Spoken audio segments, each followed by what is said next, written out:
Hi, welcome to Bites MD. Today we will be making a delicious chicken bean soup that will be highly nutritious and jam-packed with protein.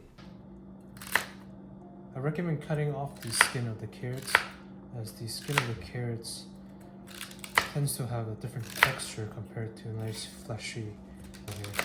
I prefer the bigger orange carrots because they're a lot sweeter, and this way we can put it in the soup longer. And we're just going to roughly chop celery as well. We're putting it at the bottom of this pile here because we're going to be putting the carrots in first and the celery last.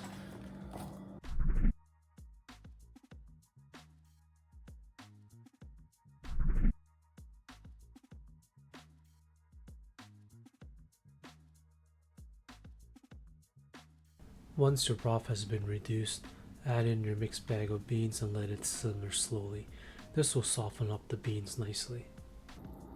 Just gonna cut it in chunks because I like big meaty chicken. It feels like you're actually eating something versus small thin slices. And plus, we don't want to overcook the chicken too much, so that's why we're making big chunks. Wow, chicken. That looks delicious. Very excited. Very exciting. Why did you select to do it with chicken breasts and not another part of the chicken? I like to use chicken breast because it's leaner, not as much fat, and also because I'm trying to eat more protein. What is that? It's like a Mexican blend with some chilies and lime. We're going to season a lot. And then we're also going to add in our own chili pepper as well. I noticed you cook a lot without measuring. How do us at home who don't know how to measure cook like you?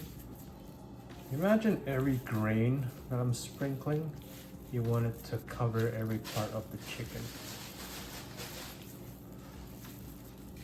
And that's usually a good indicator you have seasoned enough. So now we're just gonna massage this. We'll let this sit and marinate for at least half an hour.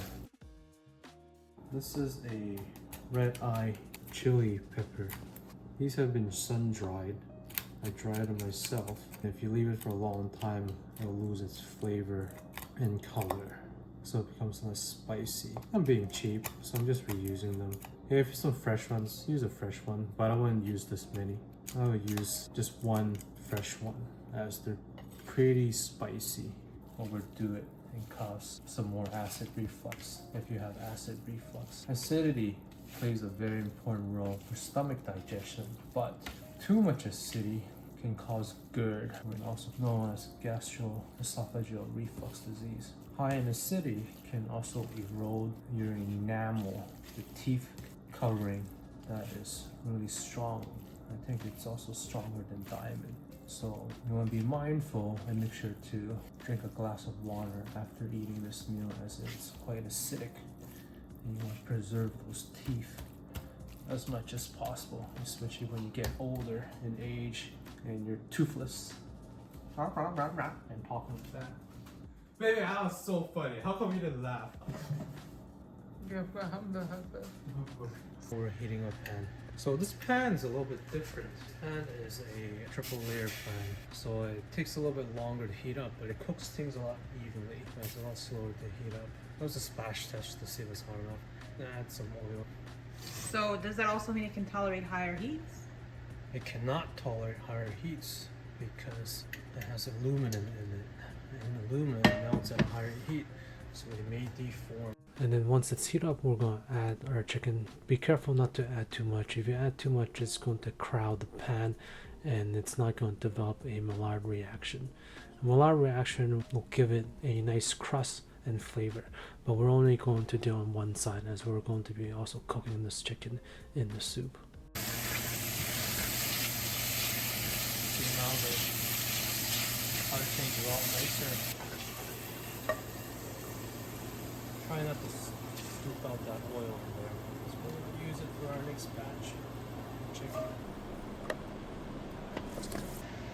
We heat up the pan again, and we're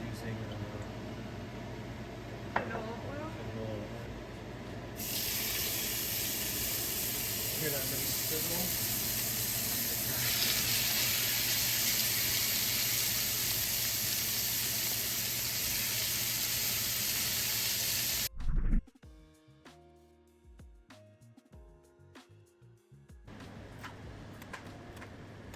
We're just gonna add some lemon. Add as much to your taste. So I added whole lemon in there. Make sure you taste everything. Now I'm adding some carrots. The carrots are pretty sweet, so it'll bring a lot of sweetness to it. So make sure you find the right acidity or sweetness that you desire. And now I'm going to bring this to a boil. Once the carrots have softened a tiny bit, we're going to add our celery and our tomatoes into the stock. Mix it up a little bit. The tomatoes will slowly cook. You want to be gentle so you don't break the tomatoes. Okay, and then for final touch, we'll add a little bit of fresh parsley. There you have it. That is our chicken bean soup.